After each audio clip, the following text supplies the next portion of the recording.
Hello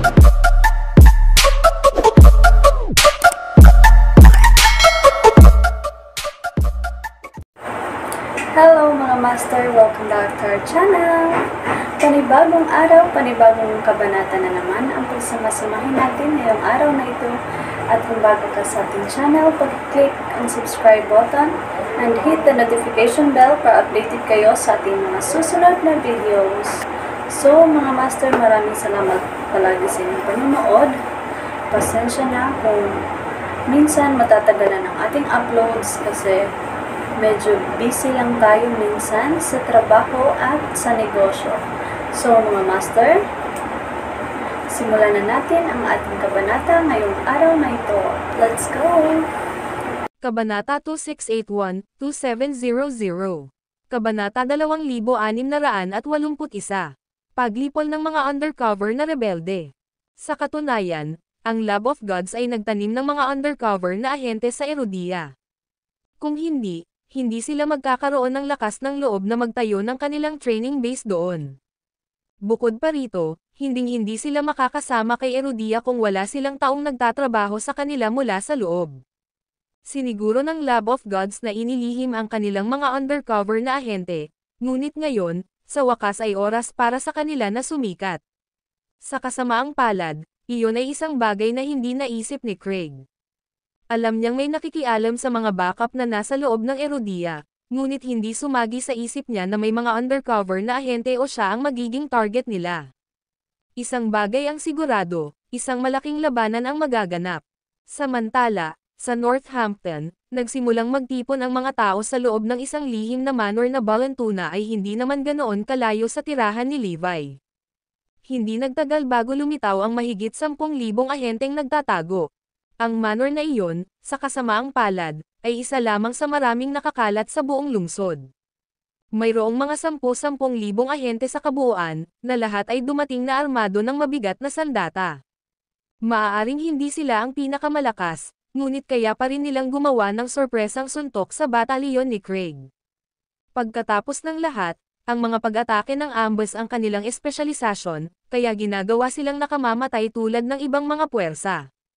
Hindi nagtagal, ang mga ahente ay nagsuot ng kanilang maskara habang sila ay nagtitipon para sa pulong. Sige, makinig ka. Nakatanggap kami ng mga utos na salakayin ang defense barrier ng South War Zone. Maglulunsad kami ng palihim na pag-atake sa batalyon ni Craig at lipulin sila. Kapag natalo na ng Lab of God si Erudia, tatanggapin nila tayo bilang mga bayani, at tayo ang mamumuno sa lupaing ito. Tagumpay! Tagumpay! Ang mga ahente ay sumigaw, madilim na mga mata na nagliliyab na nakakabaliw. Walang alinlangan na ang mga taksil na ito ay naghihintay para sa araw na ito, ngunit ang mas kawili-wili ay hindi sila Erudian noong una. Sa halip, sila ay mga dayuhan na naninirahan kay Erudia, para lamang tumalikod sa bansang nagbigay sa kanila ng lahat. Lahat sila ay naghahangad ng kanilang oras upang saksakin si Erudia sa likod, umaasa na maaari nilang ibagsak ang gobyerno at sila mismo ang mamuno sa lugar. Biglang may umalangaw-ngaw na boses sa gitna ng mga tagay. Ganun ba? Agad namang natigilan ang lahat, hindi alam kung sino ang nagsalita. Kailan pa tayo nagkaroon ng bisita? Sino naman kaya yon? Parang hindi pamilyar ang boses na iyon. Marami kang nakaistorbo sa pagsasanay ko. Bago pa makasagot ang iba, nakakilos na ang hindi inanyayahang bisita. Boom! Isang suntok lang ang ibinaton niya, ngunit ang lakas nito ay napakalaki kaya nayanig at nabasag ang lupa. Sa loob ng ilang segundo, hindi lang niya giniba ang buong asyenda sa lupa, ngunit sinaktan din niya ang bawat taong nagtipon sa loob. Napuno ng hilinghing at galit na panaghoy ang hangin, ngunit hindi nagtagal at nawala ang kaguluhan. Sa huli, ang natitira na lang ay isang bundok ng mga bangkay na nakahandusay sa napakalaking dugo. Walang sino man ang makakaisip na ang kanilang hindi inanyayahang panauhin ay maaaring gumawa ng gayong pagkawasak, na paksain ang libu-libong tao sa isang kisap mata. Sa lalong madaling panahon, ang mga undercover na ahente na natipon sa iba pang mga lihim na lokasyon ay lahat ay dumanas ng parehong kapalaran. Nako, ni isang buhay ay hindi nakaligtas. Ang misteryosong lalaki ay nagpakita sa bawat lokasyon at sinira ang lahat sa kanyang dinadaanan sa isang suntok lamang. Ang gayong kapangyarihan ay hindi naririnig, at ang lahat ay nangyayari ng napakabilis na walang oras upang balaan ang iba. Paano sila, kung lahat sila ay namatay sa loob ng ilang segundo ng pagpapakita ng lalaki? Pagkatapos ng kanyang pagpatay, ang lalaki ay bumalik sa lumang manor ni Levi at ipinagpatuloy ang kanyang nag-iisang pagsasanay. Ang nangyari, ang mahiwagang killing machine ay walang iba kundi si Cyrus, Fiery Demon. Natapos pa lang niya ang unang yugto ng kanyang pagsasanay, ngunit naramdaman na niya ang pag-unlad ng kanyang kapangyarihan ng mabilis. Pagkatapos ng Levi, si Cyrus ang unang tao na nakinabang mula sa aklat ng pamamaraan at pinagkadalubhasaan ang mga pamamaraan sa loob. Dahil sa nasaksihan niya ang metamorphosis ni Levi sa Prison of Darkness, nahanap niya ang motibasyon na itulak pa ang sarili. Ang video na ito ay edited by Urban Storytelling. Kabanata 2682. Ang counterattack begins. Walang tanong na si Cyrus ay palaging isang likas na mahuhusay na individual. Kung hindi pipiliin ng mentor ni Levi na magbigay ng mga kasanayan sa kanya. Higit pa rito, sa masigasig niyang pagsasanay sa kanyang mga pangunahing pamamaraan, hindi katakataka na si Cyrus ay nagkaroon ng kahangahangang mga nagawa. Kalahating taon pa lang ang lumipas, at nakaranas na siya ng malalaking pagbabago. Kahit na wala pa rin siyang kasing kapangyarihan tulad ni Levi, masaya si Cyrus na kahit isang hakbang lang siya malapit sa huli. Kung tatawagan ng isa si Levi na isang banal na nilalang, iyon ay gagawin ni Cyrus ang tagabundok na nalampasan ang lahat at malapit nang maabot ang tuktok. Pagkatapos ng kanyang nag-iisang pagsasanay, siya ay higit na sabik na subukan ang kanyang lakas.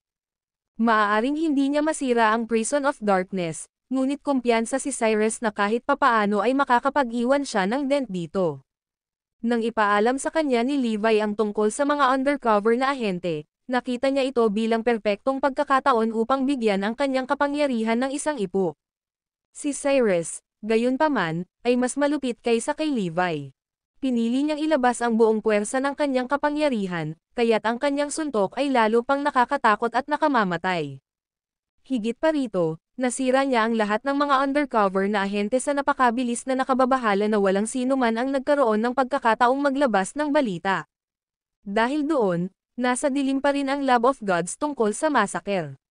Sila ay naghihintay para sa mga undercover ahente na mahulog sa lugar upang ang huli ay maaaring maglunsad ng isang magkasanib na pag-atake sa mga Leviathans. Ni minsan ay hindi nila naisip na ang kanilang mga ahente ay mamamatay sa isang bloodbath. Ngunit ang mas nakakalungkot para sa kanila ay hindi hinulaan ni Lab of Gods o ni Mr. X ang nalalapit na counterattack ni Erudia. Bumalik sa Limangford Mountain, nanatili sa pananambang ang tropa ng Lab of Gods. Binalikan sila ng kanilang mga especially iyan na malapit nang dumating ang mga reinforcement ng The Cardinal Hall. Atensyon, lahat, aatake tayo sa loob ng 10 minuto.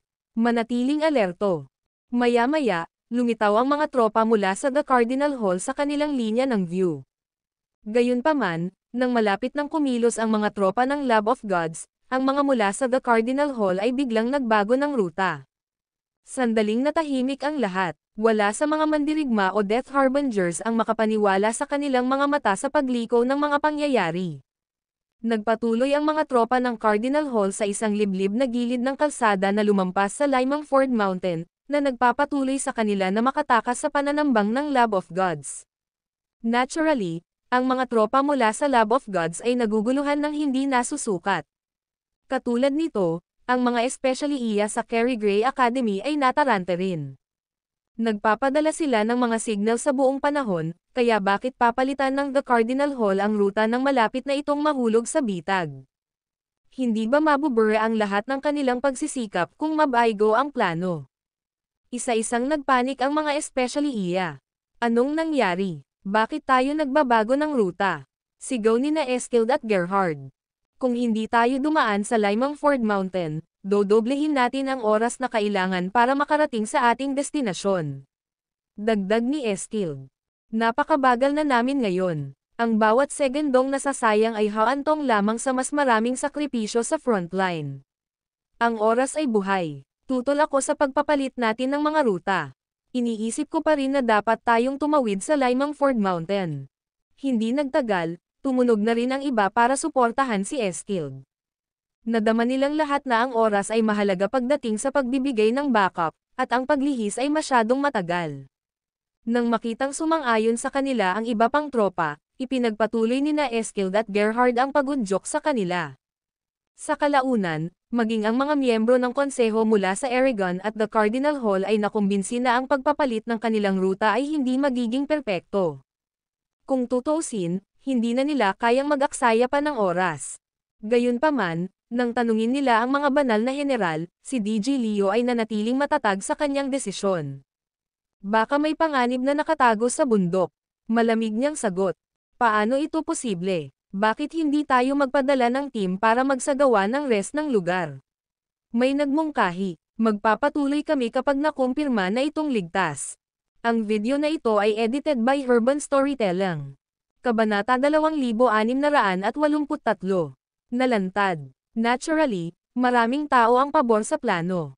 Masyadong matagal ang pagliko, at ang shortcut sa Limingford Mountain ay mababawasan ng ilang oras ng kanilang paglalakbay. Sa kanilang pagtataka, ang mga banal na general ay tumawa lamang. Si Eskild at Gerhard ay biglang nakaramdam ng lamig sa kanilang mga gulugad. May mali, at nararamdaman nila ito sa kanilang mga buto.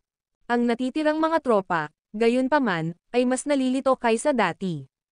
So, gusto ninyo tumawid sa Limingford Mountain. Kahit na ito ay gumagapang sa mga kaaway na nakahiga sa pagtambang. Napangisi si DJ Leo. Handa tayong lumunin ng mga kalaban kapag tumawid tayo sa kanilang landas. Ang balita ay dumating tulad ng isang bolt out of the blue, iniwan ang lahat ng shell shock.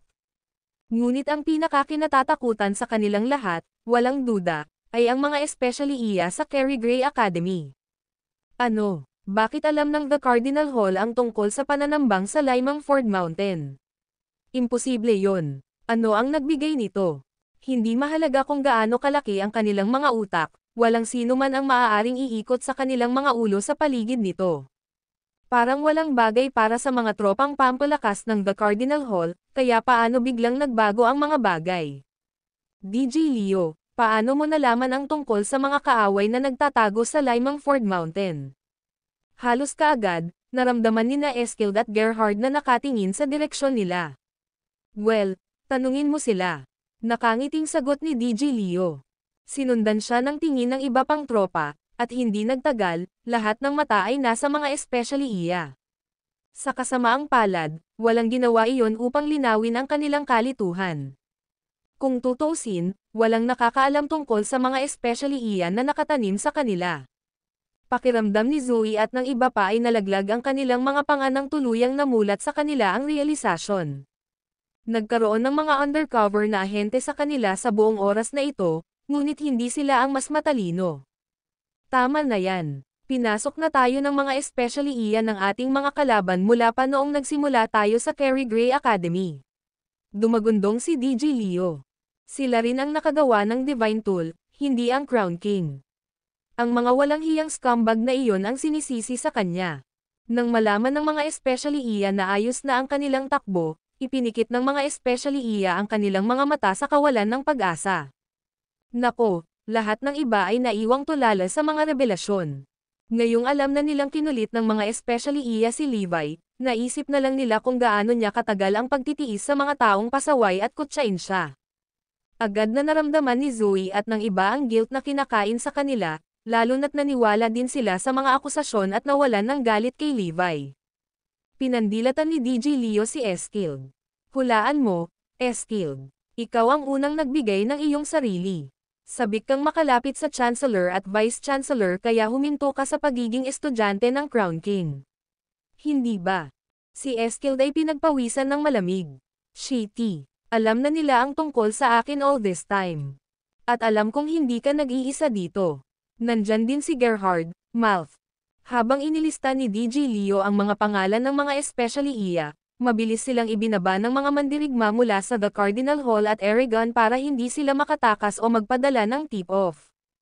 Kaya alam mo na ang tungkol sa amin sa simula pa lang at nakikipaglaro ka lang sa amin.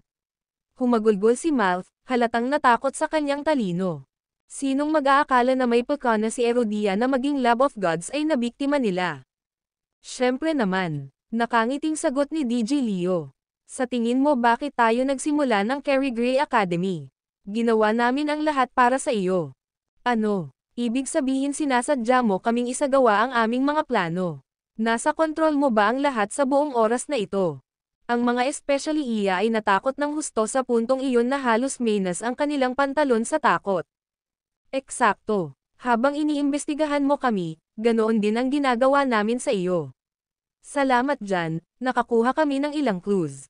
Kaya mula sa sandaling umalis kami, alam mo na palagi kaming nagbabahagi ng aming lokasyon. Tanong ni Mouth. Ang video na ito ay edited by Urban Storytelling. Kabanata 2684. Labanan ng Limang Ford Mountain. Muling humagalpak ng tawa si DJ Leo. Siyempre ginagawa namin. Paano pa natin malalaman na gumagapang ang Limang Ford Mountain kasama ang mga kaaway? Galit na galit si Mouth at iba pang mga especially iya na pinaglalaroan sila na halos sumabog sila sa galit. Sinadya rin ba ang pakikipaglaban sa sinaunang Garrison clan? Nag-pipe up si Gerhard, kahit nahulaan na niya ang sagot. Iyan ay walang sinasabi. Kapag kaligtasan ng ating bansa ang nakataya, bakit pa tayo magtatalo kung sino ang pamumunuan? Ang aming peking laban ay para lang iligaw ka at ipalagay mo ang iyong mga tropa sa Limang Ford Mountain. Doon mismo napagtanto ng mga especially iya na nahulog sila sa isang bitag. Akala nila sila ang nag-set up ng perpektong ambush para sa The Cardinal Hall samantalang sa totoo lang, sila pa ang nahuli. Paano ang mga sinaunang mandirigma ng angkan ng Garrison? Sagot ni Eskild. Kung magiging maayos ang lahat, dapat ay nakarating na sila sa hilagang bahagi ng Limang Ford Mountain. Nang marinig iyon, muntik nang bumagsak si Mouth at ang kanyang barkada. Ang Cardinal Hall ay nagplano para dito sa lahat ng panahon. Ginamit nila kami para ibigay ang lokasyon ng aming mga tropa para makapaglansad sila ng palihim na pag-atake at mapuksa kami. Kung iisipin ay umabot pa sila sa lawak ng pagkukunwari ng pakikipagtalo sa sinaunang angkan ng Garrison. Shitty, mapapahamak tayo. Sa kabila ng wakas natutunan ang katotohanan, alam ni Mouth na huli na ang lahat. Hindi sila makapagpadala ng anumang senyales sa Lab of Gods, at hindi rin nila mapigilan ang The Cardinal Hall. Maya-maya lang, bumalik ang isa sa mga subordinate na may dalang update. DJ Leo, nakatanggap kami ng mensahe mula sa sinaunang angkan ni Garrison. Nakarating na sila sa hilagang pasukan ng bundok at handa na umatake anumang oras. Mabuti, ihanda ang inyong sarili, lahat. Ilulunsad namin ang pinagsamang pag-atake sa loob ng 5 minuto. Natural, ang mga especially iya ay nasa bingit ng luha. Sarili lang nila ang dapat sisihin sa napipintong pagkalipol ng kanilang mga tropa, ngunit wala silang magawa para tumulong. Samantala, ang mga mandirigma na nakahiga sa pagtambang sa Limang Ford Mountain ay hindi pa rin magawang gumawa ng mga ulo o buntot sa sitwasyon. Hindi nila maisip kung bakit binago ng The Cardinal Hall ang kanilang ruta sa huling minuto, ngunit sa halip na kumilos ng padalos-dalos, nagpasya silang maghintay sa update ng kanilang mga especially iya. Ayos lang, maghintay pa tayo ng 10 minuto. Kung wala pa rin tayong naririnig mula sa ating mga kababayan, tayo ang magkukusa para umatake. Dahil doon, umalma ang tropa at nagpatuloy sa paghihintay. Sa kasamaang palad, 5 minuto lang ang lumipas nang biglang may sumiklab sa kalangitan. Atake. Maya-maya pa, dumagundong ang lupa habang napuno ng hiyawan at yabag ang hangin. Ang mga tropa na nakahiga sa pananambang ay halos walang oras na mag-react nang mapagtanto nilang may mga taong lumalapit sa kanila mula sa magkabilang panig. Walang nakaisip na sila ang mahuhulog sa bitay at magiging mga nakaupong pato. Hindi na kailangang sabihin, ang isang lumulubog na pakiramdam ng takot ay mabilis na dumaan sa kanila.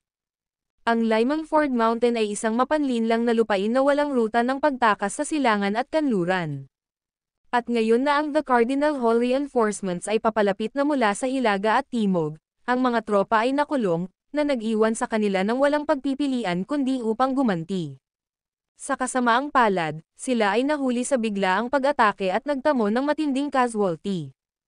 Higit pa rito, hindi ang batalyon ni Craig ang kanilang kalaban, ngunit ang super fighters na pinamumunuan ng nakakatakot na makapangyarihang sina Gabriel at Eustace. Ang masakit na hiyawan at panaghoy ay umalangaw mula sa mga bangin ng bundok habang dahan-daang nakatambak ang mga katawan sa isang ilog ng dugo. Nakalulungkot, ilang oras na lang bago mamamatay ang lahat ng tropa ng Lab of Gods sa Limangford Mountain. Samantala, pabalik sa Lab of Gods, ipinaalam lang nila sa kanilang mga undercover agent na naghihintay ng signal ng pag-atake. Siyempre, wala silang ideya na nabura na ang mga tropang iyon. Sige, hayaang umatake ang mga Leviathan. Sa pamamagitan nito, nagsimulang maningil ang mga Leviathan kay Craig. Tumayo si Craig at ang kanyang batalyon, handang lumaban hanggang sa wakas. Biglang may sumulpat na figure. Kung gusto mong dumaan dito, kailangan mong kumuha ng pahintulot ko. Ang video na ito ay edited by Urban Storytelling. Kabanata 2685. Iron Golem Technique. Walang sino man, kahit si Max, ang umasa sa twist ng mga pangyayaring ito. Alam nilang may darating na reinforcements, pero bakit isang tao lang? At higit sa lahat, sino ito? Sa kabutihang palad, hindi nagtagal ay nasagot ang kanilang mga tanong nang sa wakas ay matingnan nilang mabuti ang tao. Ang kanilang backup ay walang iba kundi ang The Cardinal Hall General, Edmund. Dumating siya para tumulong, at tamang-tama rin ang oras na katatapos lang niya sa kanyang nag-iisang pagsasanay. Kahit na hindi pa nakakamit ni Edmund ang level 9 nanograms Iron Golem Technique, sapat na ang kanyang kasiyahan para ma-stabilize ito sa level 8. Ngayong natapos na niya ang mga pangunahing yugto ng kanyang misyon, paanong hindi siya magpapakita kapag kailangan siya ni Erudia? Agad na sumigaw ang batalyon ni Craig. Maaaring dumating ng mag-isa si Edmund, ngunit ang kanyang presensya lamang ang nagbigay sa lahat ng sapat na katiyakan.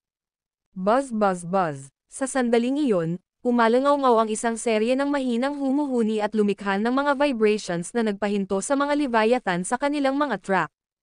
Higit pa rito, naging ginto ang katawan ni Edmund habang 8 sinag ng liwanag ang kumikislap sa paligid niya. Iyon ang level 8 nanograms Iron Golem Technique, ang pinakamataas na antas na maaaring makamit ng mga mortal. Kahit na sila ay nagtataka, ang lahat ay naging mas tiwala sa kanilang mga pagkakataong manalo. Sa sumunod na segundo, buong tapang na sinugod ni Edmund ang grupo ng mga Leviathan. Ang Leviathans, nagsimulang gumanti, ang mga malalaking kuko ay tumama sa kanya. Hindi na kayanan ng mecha-core ni Craig ang kanilang mga pag-atake, ngunit iba si Edmund. Kahit gaano pa karaming hit ang nakuha niya, nanatiling hindi tinatablan ng mga ito si Edmund. Sa pagiging matatalinong nilalang na may kamalayan sa sarili, maging ang mga Leviathan ay nabigla na hindi nila nagawang saktan si Edmund kahit kaunti. Sa halip, isang pagsabog ng enerhiya ang lumabas sa kanyang katawan at inihagis ang isa sa kanila sa lupa. Bang! Bang! Sa galit, pinalakas ng mga Leviathan ang kanilang mga pag-atake at ginamit ang lahat ng paraan at sandata na kailangan nila para bombahin si Edmund, kahit na pinalabas nila ang mga sinag ng enerhiya sa kanya. Si Edmund naman ay walang dapat ikatakot.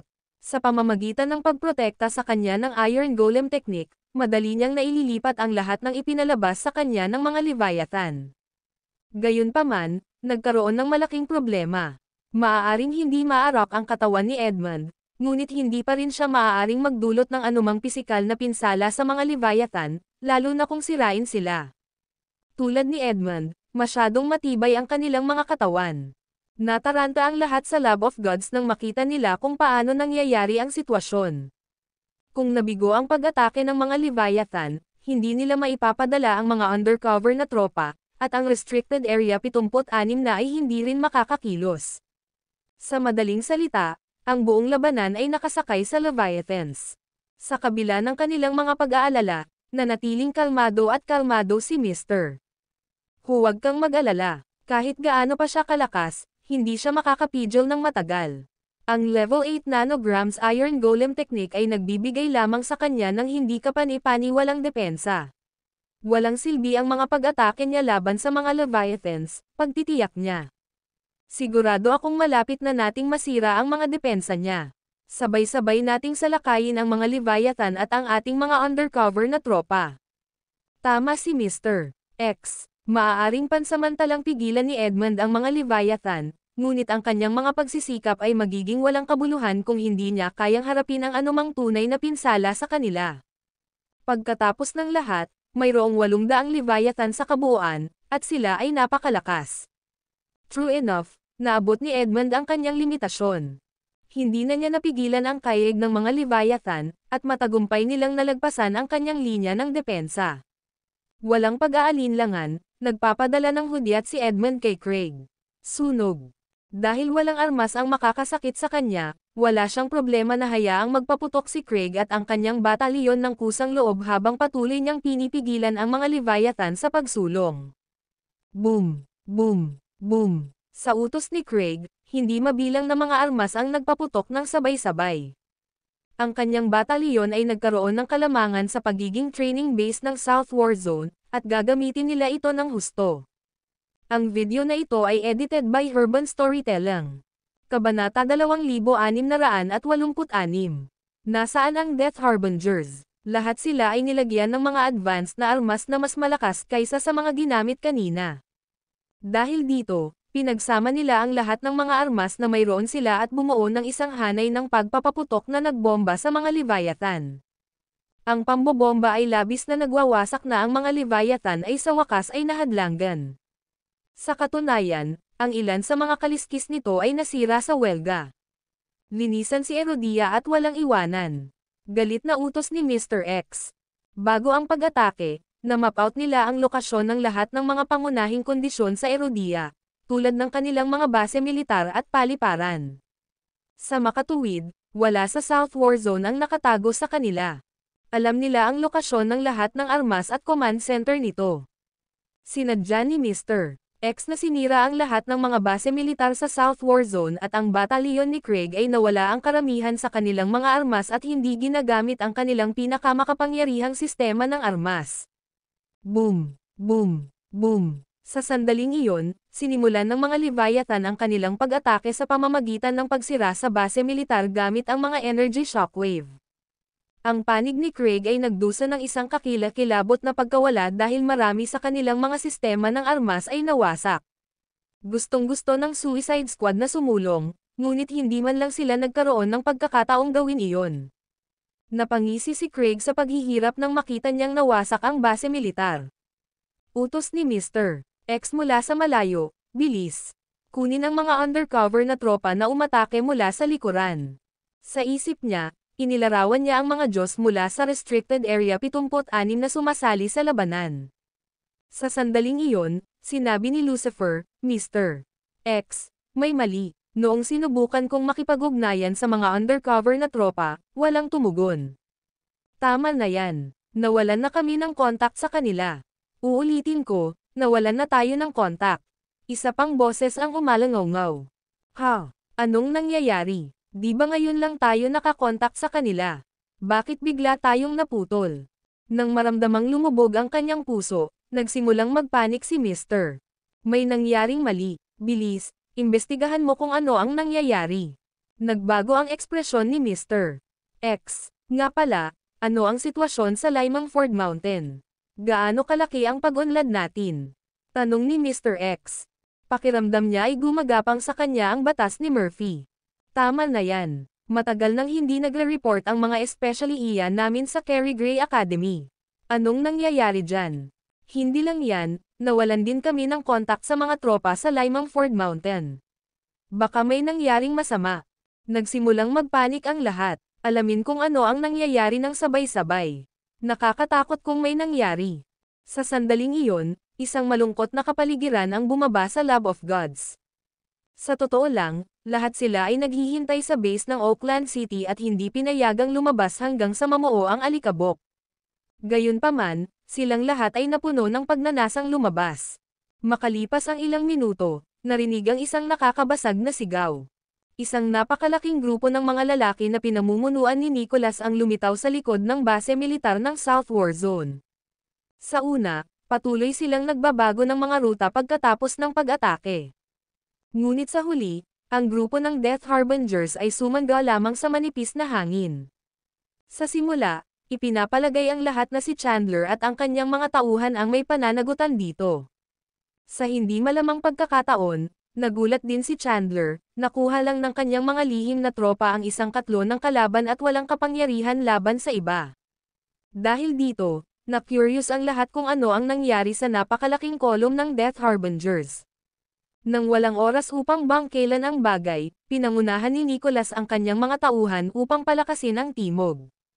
Nandito na sila. Gayunpaman, natigilan ang Lab of Gods nang makita nila ang mga reinforcement ni Erudia na namumula sa likuran sa halip na ang kanilang mga undercover na tropa.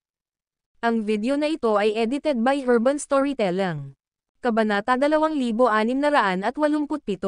Bakit sila nabura? Anong nangyayari? Hindi ba't ipinadala natin ang Death Harbingers para harapin sila? Bakit sila nandito? Ito ay hindi kapanipaniwala.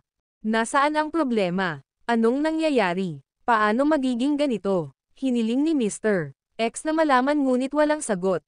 Ang tanging natanggap niya ay katahimikan. Hindi ako makapaniwalang kontra-atake si Erudia. So what if dumating na yung reinforcements nila? Maaari ba nilang pigilan ang Leviathans? Polanan sila ng impyerno sa kaaway. Dumagundong si Mr. X. Oo, sir. Sa pamamagitan nito, pinakawalan ng mga Leviathan ang kanilang pinakamalakas na pag-atake sa pamamagitan ng pagpapaputok ng lahat ng armas na hindi pa nila nagamit noon.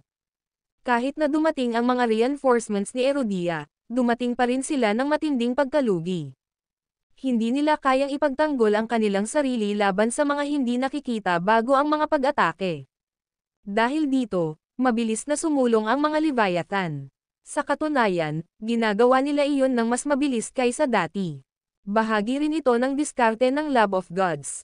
Bago lumitaw ang pangunahing hukbo ng kalaban, hinding-hindi nila ipapakita ang tunay na lakas ng mga Leviathan. Ngayon na ang oras ay hinog na, pinakawalan nila ang lahat ng mapangwasak na pag-atake ng mga Leviathan upang itulak ang frontline pasulong. Kahit na sumali ang mga batalyon ni Craig at Nicholas, nauwi pa rin sila sa pagkawasak. Ito ay simpleng hindi kapanipaniwala. Nga pala, ano ang sitwasyon sa Limangford Mountain? Sa sandaling nakita niya ang mga resulta ng pag-atake, hiniling ni Mr. X na malaman ang tungkol sa pag-unlad sa Limangford Mountain. Wala pa ring balita, ngunit malamang na nakikibahagi sila sa labanan at masyadong abala upang tumugon. Tama na yan. Ganyan dapat. Samantala, ang labanan sa Limangford Mountain ay sobrang init. Maliban sa Death Harbingers, maraming mandirigma mula sa Lab of Gods, multiple bases ang lumahok dito. Sa kasamaang palad, sila ay binasag at nagdusa ng napakalaking bilang ng mga nasawi. Makalipas ang ilang oras, tuluyan na silang nalipol. Gayunpaman, ang Cardinal Hall at ang sinaunang Garrison Clan ay dumanas din ng malalaking pinsala. Pagkatapos ng lahat, ang mga kaaway ay mga mandirigma mula sa Lab of Gods. Kahit na hindi sila ang pangunahing puwersa, napakalakas pa rin nila. Maging sina Gabriel at Eustace ay nasugatan sa labanan, pati na ang lahat. Sa katunayan, ang mga estudyante ng Carey Gray Academy ay nakaranas ng bastos na paggising. Inakala nila na madali nilang matatalo ang kalaban pagkatapos ng ilang buwan ng masiglang pagsasanay. Gayunpaman, ang bawat isa sa kanila ay nahihirapan sa pakikipaglaban sa Lab of Gods at dahil dito ay nasugatan. Kung hindi dahil sa presensya ng mga elite mula sa The Cardinal Hall, malamang na nasawi sila. Gayunpaman, gumawa pa rin sila ng kontribusyon sa labanan. Matapos masugatan, nanlumo sila sa pagkaunawa kung gaano sila kaina. Hindi nila naisip na unang kalaban na sila makakaharap ay magiging napakalakas. Sa kabila nito, napatunayan nila ang kanilang sarili sa labanan. Sa katunayan, ang mabuhay ng mag-isa ay isang maluwalhating tagumpay sa sarili.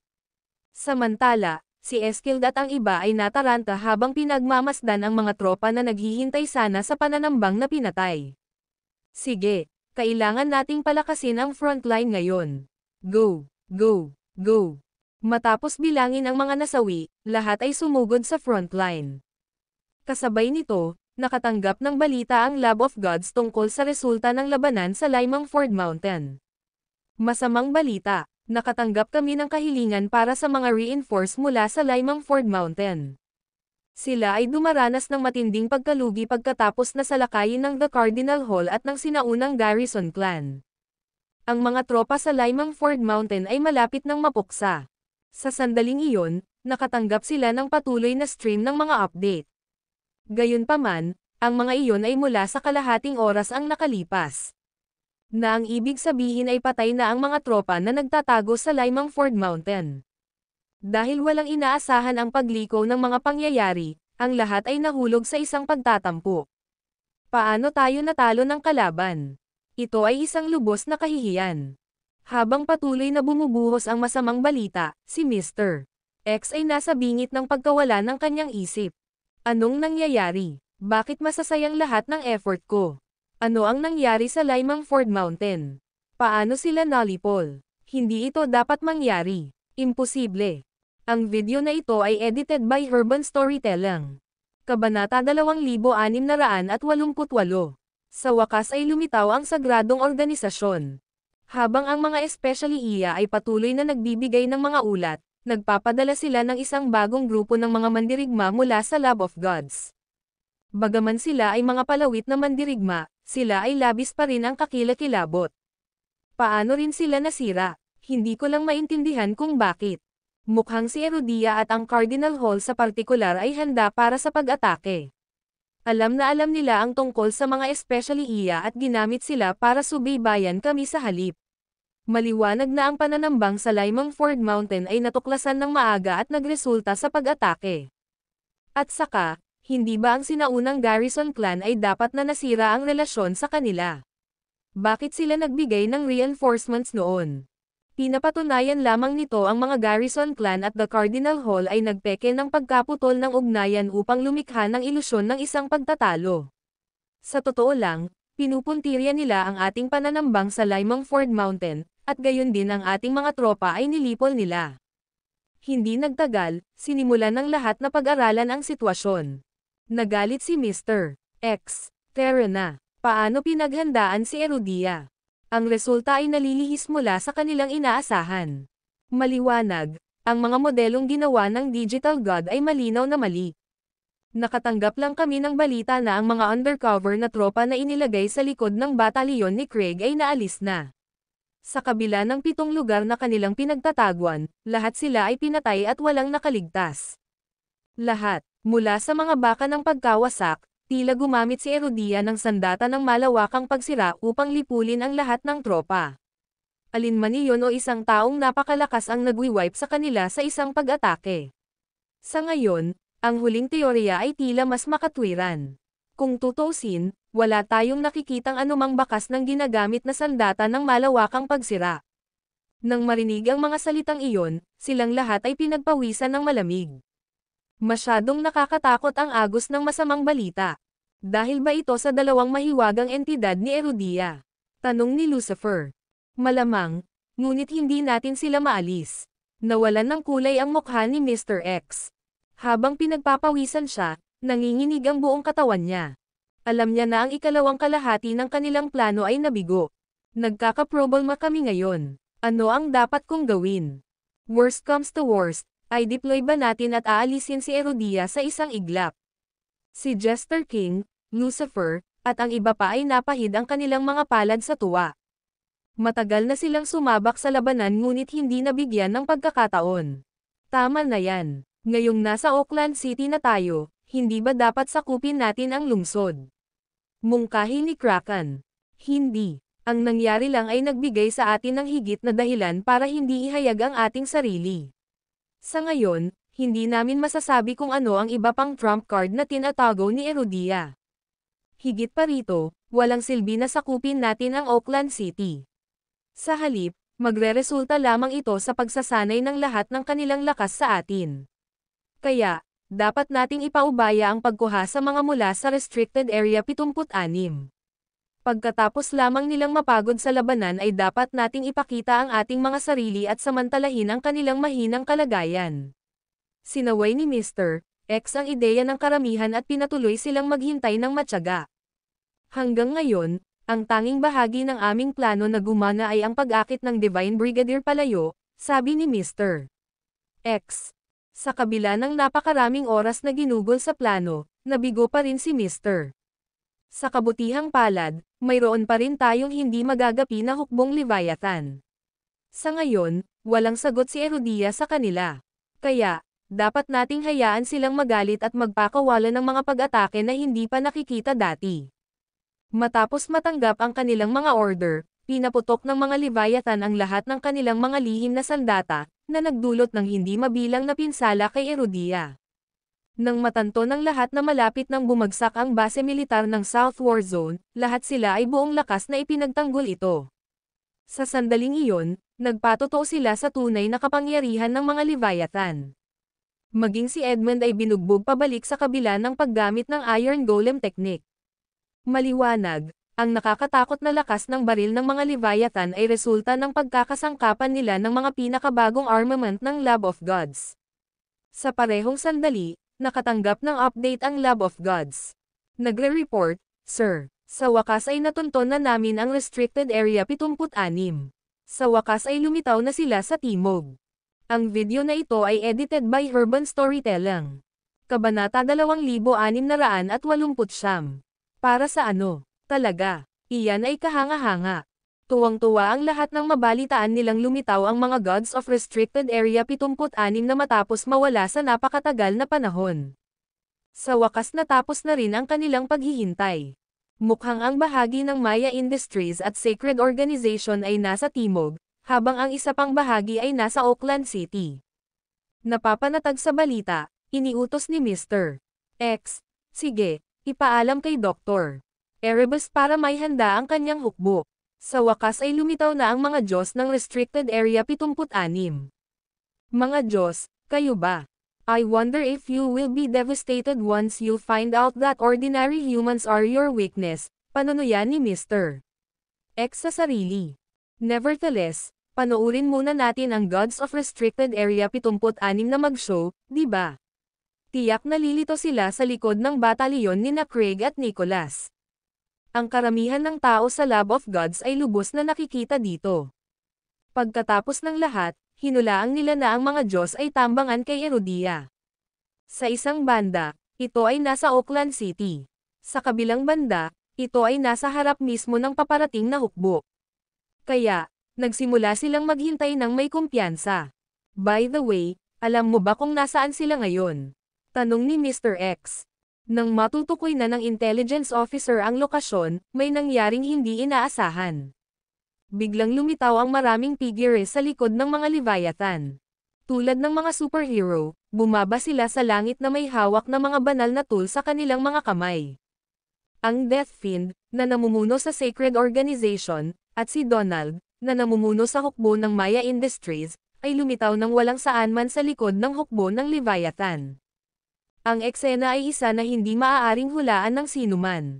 Dumating na si Death Fiend at ang iba padala ang lahat ng divine tool na magagamit, kabilang ang mga ginawa ni Levi at ang mga ginawa gamit ang advanced na teknolohiya sa susunod. Ang mga tool ay ginawa lahat mula sa mga magagamit na gamit sa Restricted Area 76. Sa makatuwid, sila ay eksaktong kapareho ng mga ginamit ng Diyos sa mga tuntunin ng kapangyarihan. Sa kanilang hitsura, sinaktan ni Death Fiend at iba pa ang mga Leviathan mula sa likuran ng mapang wasak na pag-atake. Basag, boom, bam, binomba ng mga malalakas na pag-atake ng mga divine tool, ang mga kaliskis ng Leviathans ay naputol o nabasag ng mga paputok na epekto. Dito, ang mga katawan sa ilalim ng mga kaliskis ay nagdusa din ng mga karagdagang pinsala. Marami sa kanila ang umuungal sa matinding paghihirap matapos salakayin, habang ang iba ay bumagsak sa lupa. Boom! At saka, may ilan na pinugutan ng ulo ng mga banal na kasangkapan o pinutol ang kanilang mga paa. Sa gitna ng napakatinding pag-atake, ang mga Leviathan ay dumanas ng napakalaking pagkalugi. Ito ay isang hindi pa naganap na kaganapan. Sa pagmamasid sa nangyayari, ang lahat ay nataranta. Samantala, natuwa si Craig at iba pa sa mga pangyayari. Sa pakikipaglaban sa mga Leviathan sa napakaraming oras, halos hindi sila nagdulot ng anumang banta sa kanila. Ang tanging magagawa nila ay sirain ang kanilang mga kalasag at hadlangan ang kanilang pagsulong. Ngunit ngayon, dumating na ang kanilang mga reinforcements at nagdulot pa ng matinding suntok sa mga Leviathan. Ang 10-10 milyong mga sundalo ay natigilan, dahil hindi pa nila nakita ang mga Leviathan na pinutol ang kanilang mga kaliskis. Dahil dito, Hindi rin sila nagkaroon ng pagkakataong makita kung ano ang nasa ilalim ng kaliskis. Kaya naman, napuno sila ng tuwa. Nang makita nila kung paano naghihirap ang mga Leviathan, lahat sila ay nagsaya ng matagumpay. Samantala, nabigla ang lahat mula sa Lab of Gods sa eksena. Sa wakas ay nagpakita na sa kanilang mga mata ang mga Diyos mula sa Restricted Area 76. Sa kasamaang palad, ang resulta ay kabaligtaran ng inaasahan. Sa halip na tambangan ang mga tropang Erudian, sinaktan nila ang mga Leviathan mula sa likuran, na nagdulot ng malaking pinsala sa kanila. Natigilan, ang lahat ay nalilito kung ano ang gagawin. Partikular na si Mr. X ay nakatayong hindi kumikibo na parang tinamaan ng kidlat. Bakit naman paano ito naging ganito? Ang video na ito ay edited by Urban Storytelling. Kabanata 2670. Ang kapangyarihan ng mga banal na kasangkapan. Hindi ko maintindihan kung bakit nangyayari ito. Hindi ba Gods of Restricted Area 76 ang dapat na kunin si Erudia? Hindi ba dapat sinasalakay na nila si Erudia ngayon? Bakit sa halip ay inaatake nila ang mga Leviathan?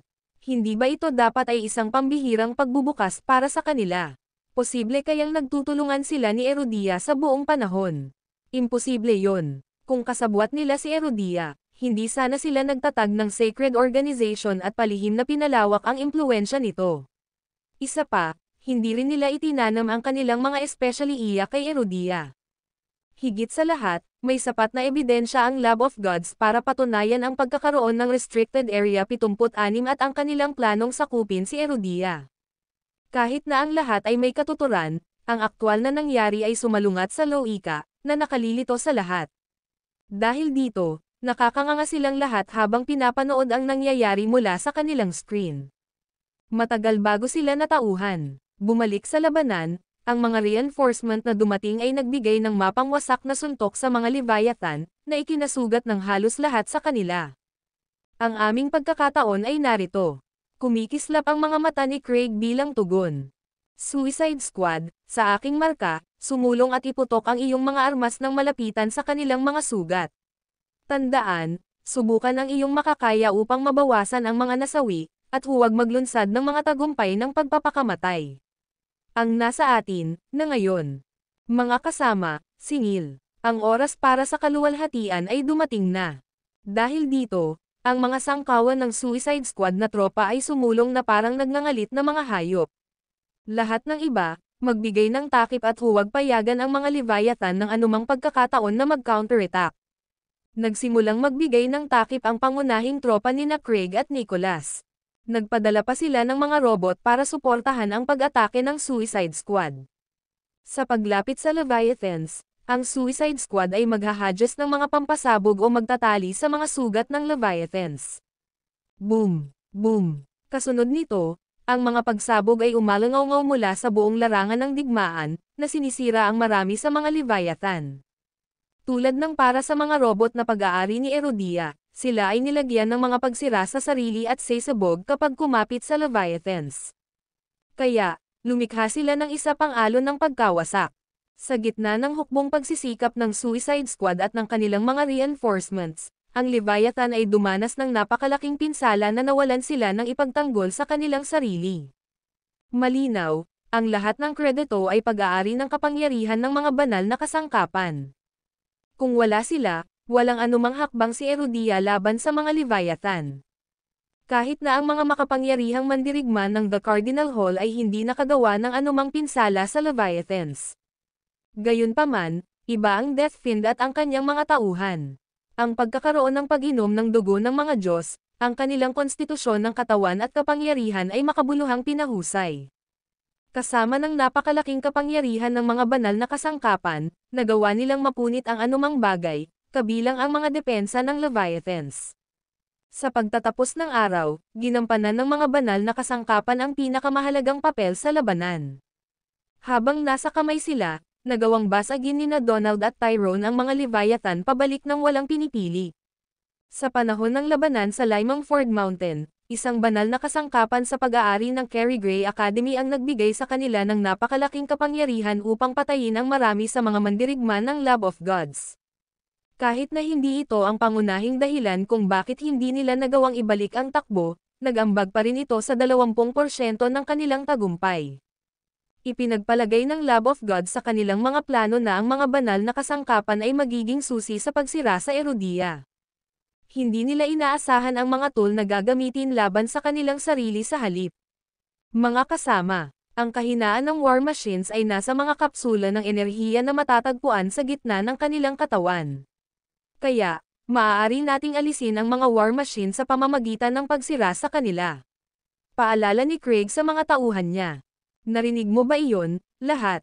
Wasakin ang mga kapsula ng enerhiya. Sa pamamagitan nito, ang lahat ay nakatuon sa pagbutas sa mga katawan ng Leviathans upang sirain ang mga kapsula ng enerhiya sa loob ng mga ito. Gayunpaman, nagsimulang mag-counterattack ang mga Leviathan, na nagdulot ng malaking pinsala sa mga tropang Erudian. Gayunpaman, napanatili ng mga Erudian ang kanilang kalamangan. Ang video na ito ay edited by Urban Storytelling. Kabanata 2691. Mga reinforcement mula sa mga kaaway na bansa.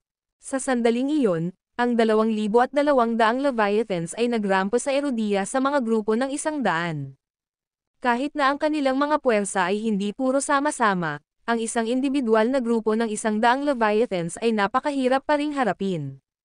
Nagdusa ng mga kritikal na pinsala, ang mga puwersa ng Erudian ay nasira ang kanilang mga linya ng depensa isa-isa. Sa kabutihang palad, ang mga reinforcement mula sa The Cardinal Hall at ang sinaunang Garrison Clan ay dumating sa tamang oras. Nagkalat sila at sinuportahan ang mga tagon na tropa ni Chandler sa kanilang depensa. Nang ilalabas ng mga Leviathan ang kanilang pinakamalaking pag-atake, ang mga malalawak na dagandong ay biglang umalangaw mula sa kanilang likuran. Kasunod nito, isang napakalaking pambobomba ang nagsimulang tumama sa mga Leviathan sa kanilang likuran. Di nagtagal, dumami ang mga umaatake sa likod ng mga Leviathan habang ang mga jet ay nagsimulang dumagsa sa kalangitan. Mula sa mga bandilang lumilipad ang mga tropa, makikita na ang ilan ay mula sa Kirea. Higit sa lahat, pinangunahan ni Sami ang Triple Group at iba pang makapangyarihang paksayon na sumali sa labanan. At saka, mayroong mga mandirigma mula sa Raysonia, Ibaka, Zaporia, Walden, at iba pa. Isa-isang tumulong kay Erudia ang maraming dayuhang bansa. Dinala nila ang kanilang mga trumpeta at pinakamakapangyarihang manlalaban. Sa kabila ng kung gaano kalakas ang mga Leviathan, ang napakalaking bilang ng mga reinforcement at ang sopistikadong katangian ng kanilang mga armas ay nagdulot ng banta sa kanila. Sa sandaling iyon, natigilan ang lahat, pati na ang mga Erudian. Kailan pa dumating ang mga dayuhang reinforcement? Lalo silang nabigla nang makita ang mga tropa mula kina Kirea at Raysonia na matagal na nilang magkalaban. Isang himala na hindi tayo sinaksak sa likod sa panahon ng krisis na ito. Sa halip, nagbibigay pa sila ng mga reinforcement. Ito ay tiyak na hindi pa nagagawa. Nang makita nila ang dumaraming bilang ng mga reinforcements, naramdaman nilang parang nabaliw ang kanilang isipan.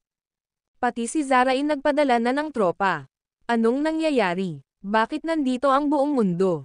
Ito ay hindi kapani-paniwala. Walang dahilan para mangyari ito.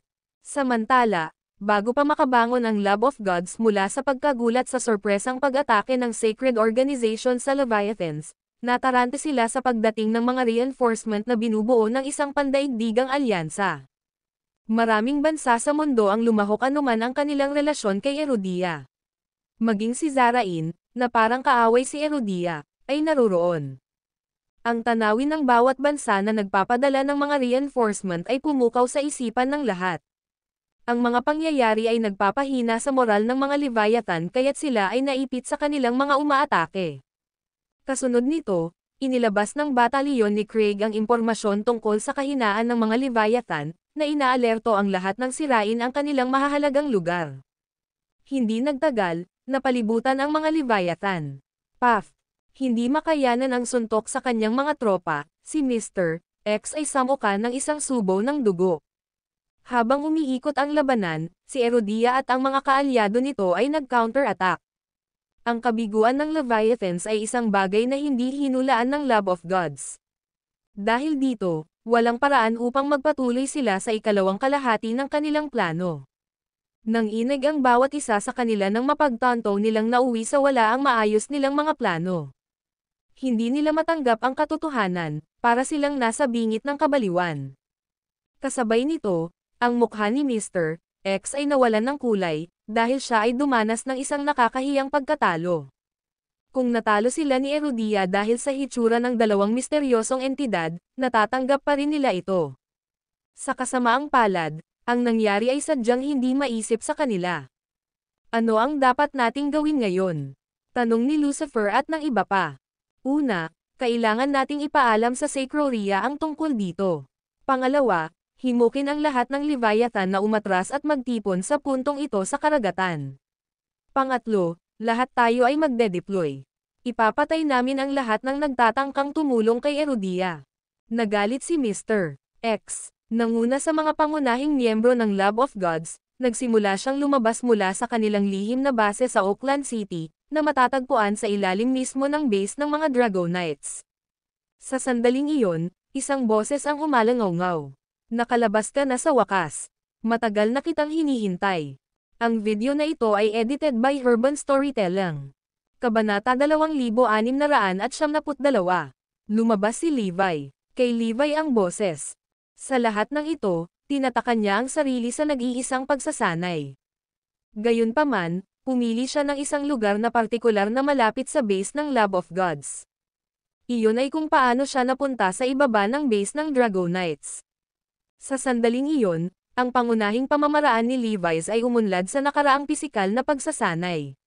Kung tutuusin, nasa level na siya kung saan hinahasa niya ang kanyang mental tenacity. Dahil hindi na niya kailangang gumalaw, walang paraan na matukoy ng sino man ang kanyang presensya. Sa kabaligtaran, masusubaybayan niya ang lahat ng nangyayari sa loob ng Lab of Gods. Pagkatapos ng lahat, kanyang misyon na bantayan sila at iyon ang lahat ng kanyang ginawa sa Sacroria. Mula sa kanyang pananaw, tiyak na naruroon si Sacroria sa base sa Oakland City. Bilang resulta, ipinagkatiwala niya ang lahat sa iba habang pinag-uusapan siya sa panunood sa base sa Oakland City. Sa makatuwid, ang pangunahing dahilan kung bakit kinulong niya ang kanyang sarili sa nag-iisang pagsasanay doon ay walang makakahanap sa kanya.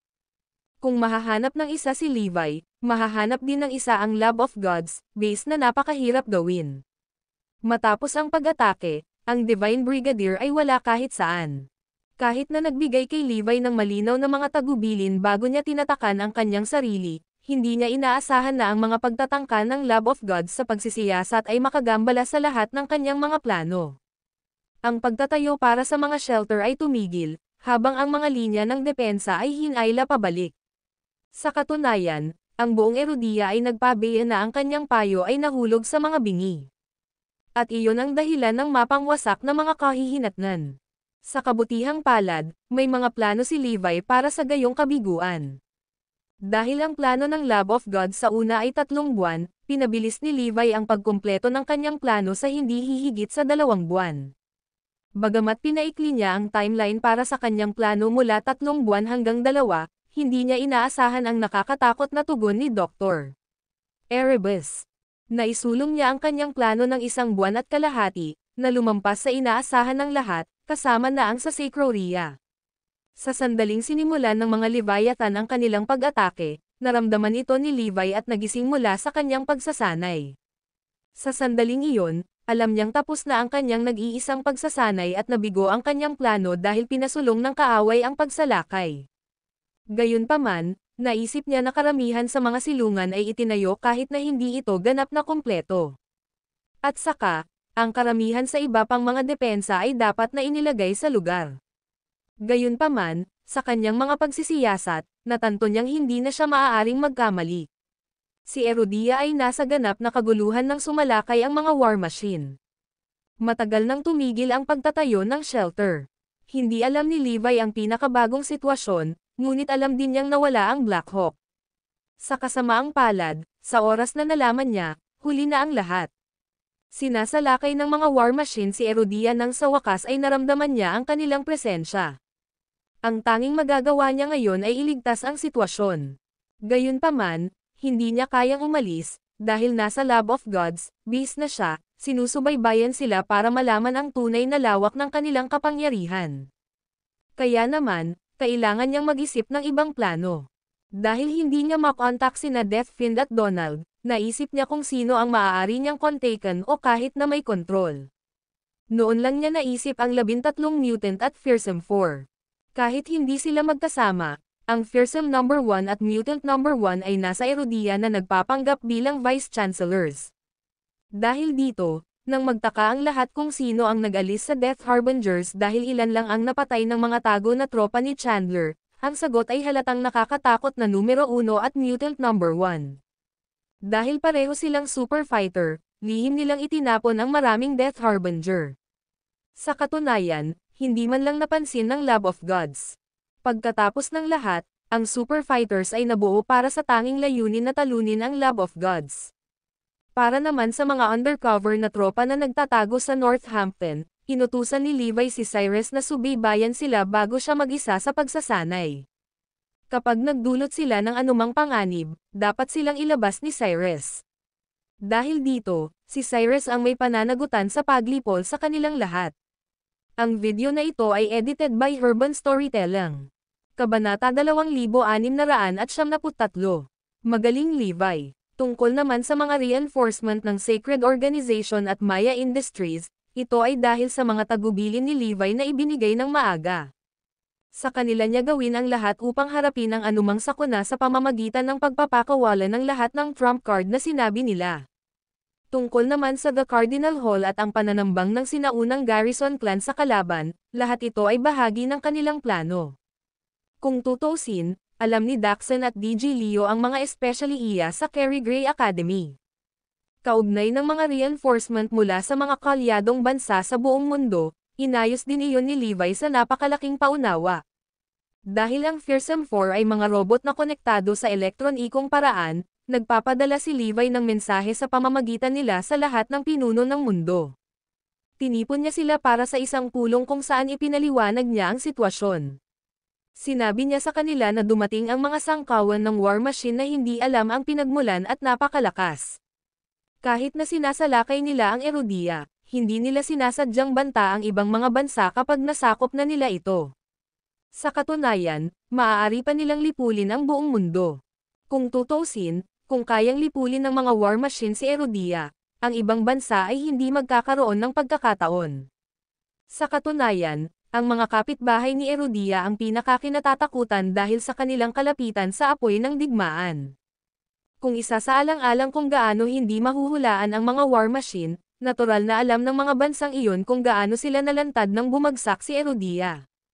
Isa pa, maliban kay Levi at Zarain, walang nakakaalam kung sino ang utak na kumokontrol sa war machine. Sa makatuwid, ang lahat ay nahulog sa gulat, dahil walang nakakaalam kung sino ang susunod. Higit pa rito, ang pagbagsak ni Erudia ay makakasira sa rehiyon at makakaapekto sa interes ng marami. Pagkatapos ng lahat, si Erudia ay kumilos bilang isang anchor para sa geopolitics at ekonomiya ng maraming iba pang mga bansa. Kaya, dumating para sa mga kalapit na bansa tulad ng Piraea, Raysonia, at iba pa para sa Erudia na makaligtas sa pag-atake.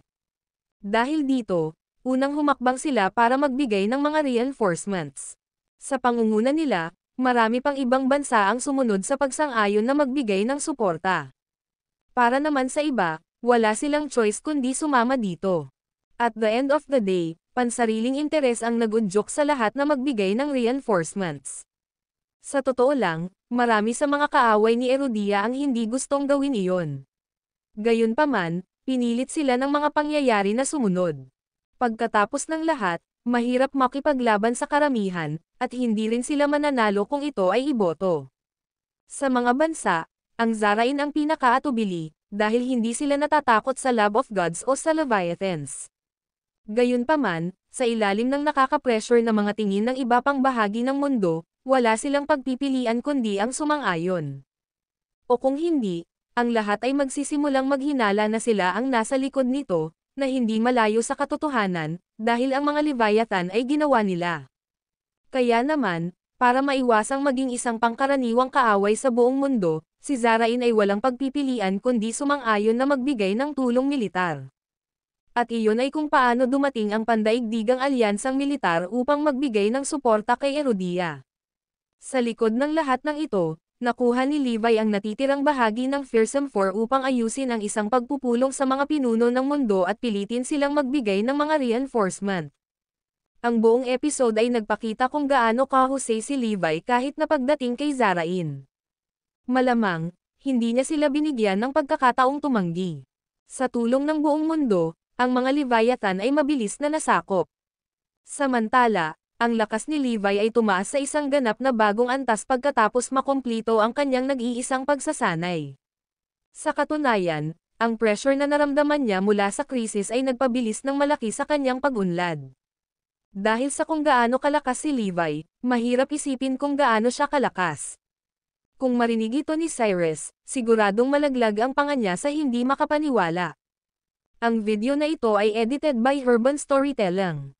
Kabanata 2674. Nasaan ang Sacroria? Kahit na siya ay nagsasanay parehong pamamaraan at alam na walang limitasyon sa dito, ipinapalagay pa niya sa antas ni Levi ay kung saan ang kisame. Kaya naman, nagpatuloy siyang nagsumikap upang maabot ang antas ni Levi. Gayunpaman, nabigla siya nang marinig niya na si Levi ay gumawa ng isang napakalaking paglukso sa mga tuntunin ng kasanayan. Mula nang itago ni Levi ang kanyang sarili, inilagay niya sa ilalim ng surveillance ang base ng Lab of Gods, naghihintay na kumilos sila, lalo na ang Sacroria. Isa pa, matagal na niyang gustong makilala si Dr. Erebus. Sa wakas, dumating ang pagkakataon nang bumukas ang mga pinto sa base. Pinangunahan ni Mr. X ang pangunahing tropa ng Lab of Gods kasama ang lahat ng kanilang mga armament. Samantala, nakamasid si Levi mula sa kanyang pinagtataguan. Napuno siya ng pananabik na makita kung gaano kalakas ang Sacroria. Mabubuhay ba ang kanyang lakas sa lakas ng isang Diyos? Handa ng hampasin, naramdaman ni Levi kung gaano kauhaw sa dugo ang God Crusher sa kanyang kamay. Pagkatapos ng lahat, ang banal na tool ay partikular na itinayo upang sirain ang Lab of Gods. Sa harap ng isang mabigat na kalaban, inihanda ni Levi ang kanyang sarili para sa napakalaking labanan. Kasabay nito, inutusan niya ang 13 mutants at ang Fearsome Four na magtipon sa kanyang lokasyon bilang pag-asam ng showdown. Habang lumilipas ang oras, ang mga alon at alon ng mga tropa ay nagmarcha palabas ng base. Makalipas ang ilang oras, nakaramdam ng pagkadismaya si Levi. Nasaan ang Sacroria? Bakit hindi sila nagpakita ng kanilang sarili? Ang mga tropa na kabilang sa Lab of Gods ay hindi maisip na malakas. Sa katunayan, sila ay isang hiwa sa lahat ng mga paksayon ng Erudian at madali silang matalo sa labanan. Sa katunayan, ang karamihan sa kanila ay kasing lakas ni Mr. X, Lucifer, at Jester King. Higit pa rito, ang mga armas na nilagyan nila ay napakalakas, na ginagawa itong isang napakanakamamatay na kombinasyon. Sa totoo lang, iyon ang dahilan kung bakit nanatili si Mr. X sa kanyang kamay. Ayaw niyang ipakita kung gaano sila kalakas. Ang mga Leviathans ay sapat na upang labanan ang The Cardinal Hall. Tulad ng para sa iba pang mga mandirigma at Sacroria, sila ay iniligtas upang labanan ang dalawang misteryosong nilalang. O kung hindi, ito ay magiging isang pag-aaksaya lamang ng kanilang lakas. Gayunpaman, hindi nakuha ni Levi ang gusto niya, dahil inaasahan niyang labanan ang Sacroria. Maliban sa walang interes kay Mr. X at sa kanyang mga tauhan, ayaw niyang ipakita sa kanila ang kanyang lakas. Pagkatapos ng lahat, ang paggawa nito ay parang isang basura sa kanya. Nasaan ang Sacroria? Lumabas ka dali. Pagkatapos ng 10 minutong pag-aalala, si Levi ay napuno ng pagkabigo nang mapagtantong lumabas na ang lahat ng tropa. Sa kabila ng matagal na paghihintay, nakita na lamang niya si Mr. X na umalis kasama ang kanyang hukbo at kagamitan. Pwede bang nasa loob pa rin si Sacroria? Nadismaya si Levi, dahil alam niyang ang grupong tunay na nagbabanta ay si Sacroria. Tungkol naman sa iba, hindi man lang siya natatakot sa kanila. Sa madaling salita, hindi sila tugma sa kanya. Matapos itong pag-isipan, si Levi ay mula sa kanyang pinagtataguan. Saglit siyang nagtagal sa labas ng Lab of Gods base bago ito pinasok upang tingnan kung nasa loob si Secroria. Sa kanyang pagpasok, nagulat siya sa kung gaano ito kaabant sa loob. Namangha si Levi kung gaano kahusay ang kanilang teknolohiya. Sa katunayan, milya-milya ang nauna nila kaysa sa iba sa mundo. Gayunpaman, hindi nagtagal ay napagtanto ni Levi na ang lugar ay walang laman. Mukhang inabandona na nila ang lugar na ito. Wala ba talaga si Secroria? Bahaging nanginig si Levi. Habang siya ay patuloy na naglalakad papasok, nakita niya ang dumaraming mga palatandaan ng lugar na walang laman ngunit wala sa Secroria. Hindi nagtagal, natakpan na niya ang buong base at nakarating sa command center. Nang tingnan mabuti, biglang nagbago ang ekspresyon niya. Ang video na ito ay edited by Urban Storytelling. Kabanata 2675. Pag-level ng Oakland City, ay hindi, nanlaki ang mga mata sa gulat, naramdaman ni Levi ang pagtayo ng kanyang balahibo. Sa loob ng command center, nakita niya ang tila bambang may countdown clock. Inabandona ng Lab of Gods ang lugar. Upang hindi mag-iwan ng anumang mga track, nilayon nilang pasabugan ito. Sisirain nila ang lugar. Mabilis na bumungad kay Levi ang katotohanan. Gayunpaman, huli na niyang napagtanto. Walang natitira sa orasan at wala na rin siyang lugar para magtago. Hindi, pinaplano nilang pasabugan ang Oakland City. Bago pa magpasabog, nakita ni Levi ang plano. Pagkaalis ng hukbo ng Lab of Gods, hindi lang nila kailangan na burahin ang kanilang mga truck kundi pati na rin sabog ang Oakland City sa limot. Iyon ang dahilan kung bakit nag-iwan sila ng time bomb. Dahil sa kung gaano ka-advanced ang explosive device, naramdaman ni Levi na may kapangyarihan itong i-level ang buong lungsod. Boom! Sa gitna ng dumadagandong na tunog, ang buong base ay nawasak. Ang napakalaking pagsabog ay naging sanhi ng pagyanig ng pundasyon ng Oakland City.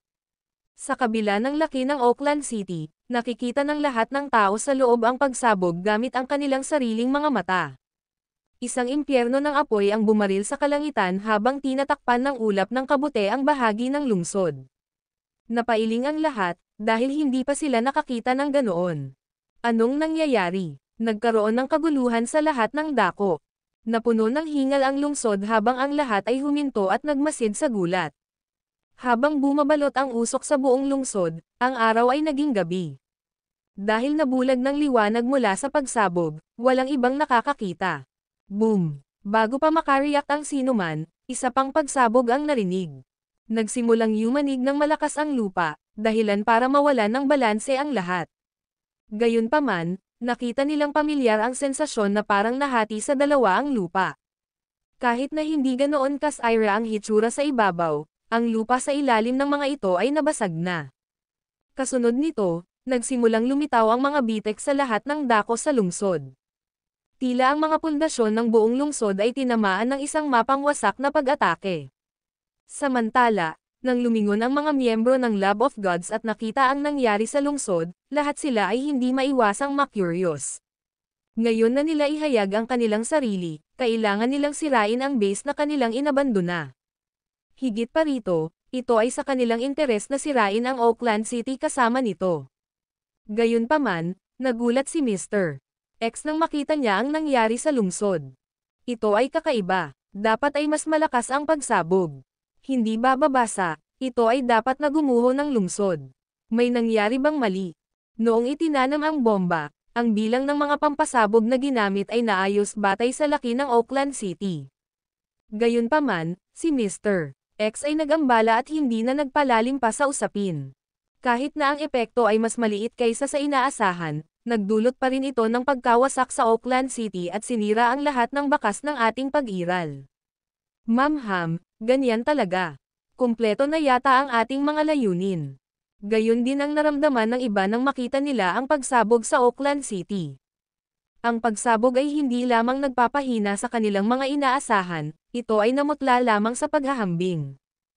Inaasahan nilang makita ang Oakland City na pinatag at nabura sa mapa. Ngunit ngayon, ang base lamang ang nawasak, habang ang lungsod ay nababalot ng usok. Malamang, si Levi ang nasa likod ng nangyari. Kung hindi dahil sa kanya, malamang nawala ng Oakland City. Ang video na ito ay edited by Urban Storytelling. Kabanata 2696. Nasaan ang Sacroria? Sa huling sandali, natuklasan ni Levi kung ano ang balak ng Lab of Gods. Dahil sa countdown clock ay tikang, siya ay walang oras upang itago. Nang mapagtanto na ang bomba ay sapat na malakas upang ilabas ang lungsod, alam niyang hindi siya maaaring umatras. Sa sandaling sumabog ang bomba, pinakawalan ni Levi ang puot ng Diyos. Sa isang nakakatakot na suntok, binasag niya ang puwersa ng pagsabog pabalik sa lupa, na nawala ang lakas nito. Kahit noon pa, hindi pa rin sapat. Ang bahagi ng epektong nabuo ay bumalik at winasak ang base ng Lab of Gods, na naging sanhi ng panginginig ng lungsod at napuno ng usok sa kalangitan. Gayunpaman, karamihan sa mapanirang kapangyarihan nito ay na-neutralize ng suntok ni Levi habang ang iba pa nito ay itinutok pabalik sa lupa. Dahil dito, naiwasan ang isang sakuna. Ipinaliwanag nito ang pangalawang shockwave na naramdaman sa buong lungsod. Sa katunayan, ito ay mas malakas kaysa sa una at naging sanhi ng paglitaw ng mga bitek. Dahil sa mga aksyon ni Levi, naiwasan niya ang napakalaking pagkawala ng buhay sa lungsod sa kabila ng gulat na kumalat. Sa katunayan, siya lamang ang nagligtas sa buong lungsod. Kung si Levi ay nagsagawa ng kanyang nag-iisang pagsasanay sa ibang lugar, ang Oakland City ay natapos na. Pagkatapos ng lahat, iniharap ng Lab of Gods ang kanilang plano na iwanan ang kanilang base at sirain ang Oakland City. Buti na lang at nandoon si Levi. O kung hindi, si Erudia ay nagdusa ng isang mapang wasak na pagkawala. Sa kabila ng napakalaking lakas ng pagsabog, lumabas si Levi mula rito nang hindi nasaktan. Maliban sa katotohanan na ang kanyang konstitusyon sa katawan ay ginawa siyang hindi magapi, ang Iron Golem technique ay maaaring protektahan siya. Wala dito si Sacroria. Nabalitaan ni Levi ang tungkol sa iba pang base ng Lab of Gods sa Erudia. Gayunpaman, kung wala si Sacroria sa isang ito, malamang na hindi sila kasama sa iba.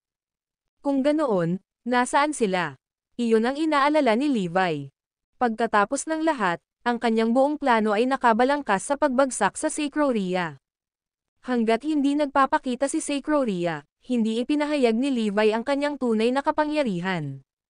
Kahit na nakaramdam ng pagkadismaya si Levi na nawala sa kanya ang Sacroria, alam niyang wala siyang magagawa kundi magpatuloy. At saka, nabigo rin siyang makilala si Dr. Erebus.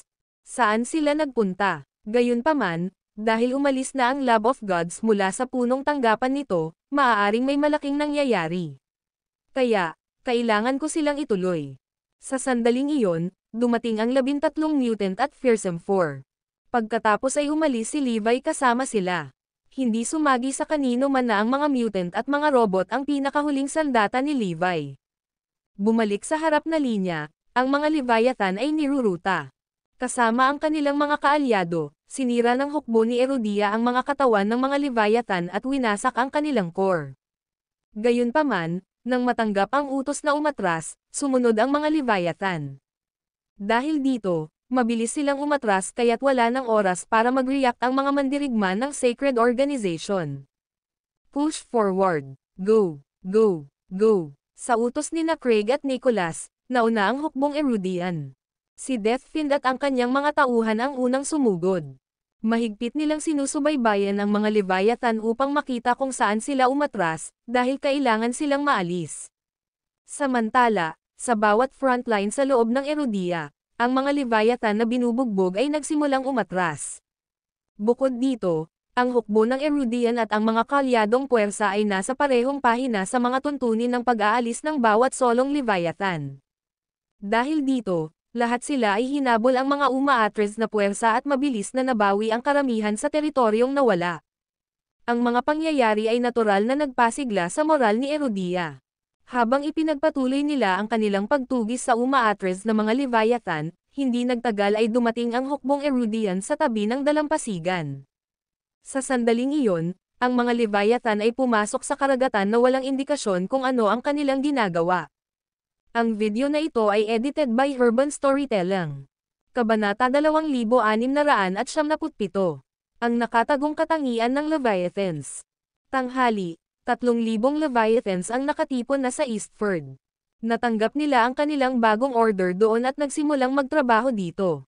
Boom! Boom! Boom! Mabilis na pinagaling ng mga alon ng enerhiya ang mga sugat ni Leviathans. Ang kanilang mga naputol na ulo at paa ay himalang muling tumubo.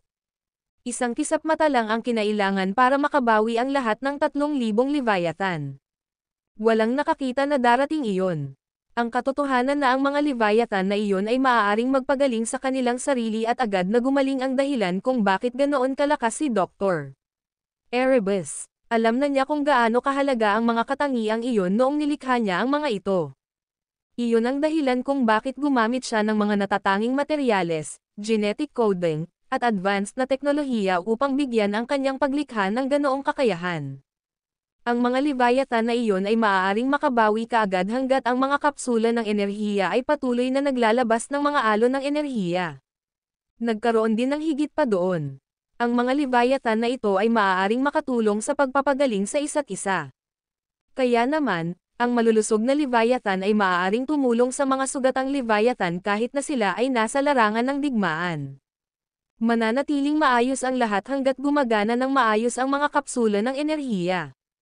Mabilis silang makarecover, kahit gaano pa sila nagtiis. Iyon ang dahilan kung bakit ang mga Leviathan ay nakakatakot.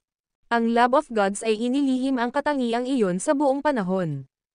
Itinago ang lahat hanggang sa kritikal na sandaling iyon upang sorpresahin ang kanilang kaaway. Natitiyak nila na ang pagsisiwalat ng katotohanan sa tamang panahon ay magpapawalang saysay sa kanilang mga kaaway. Talagang naisip iyon ng mga tauhan ni Craig, ngunit hindi nila maiulat ang kanilang mga natuklasan sa oras dahil nakaalis na si Craig. Pagkatapos, ang kanilang base ay binomba, at ang mga siyentipikong sumusuri sa Leviathan ay isinakripisyo sa pagsabog na iyon. Kaya naman, hindi alam ni Craig at ng iba pa ang natuklasang iyon. Sa sandaling iyon sa karagatan ni Erudia, karamihan sa hukbong dagat ng bansa ay nagtipon sa hukbo. Nagpalitan sila ng kasiyahan bago ibinaling ang atensyon sa mga Leviathan na nasa harapan nila. Ang bawat war machine ay nagtipon ng halos 200 milya sa unahan. "We have no idea what they are doing there though," ulat ng isa sa mga sundalo.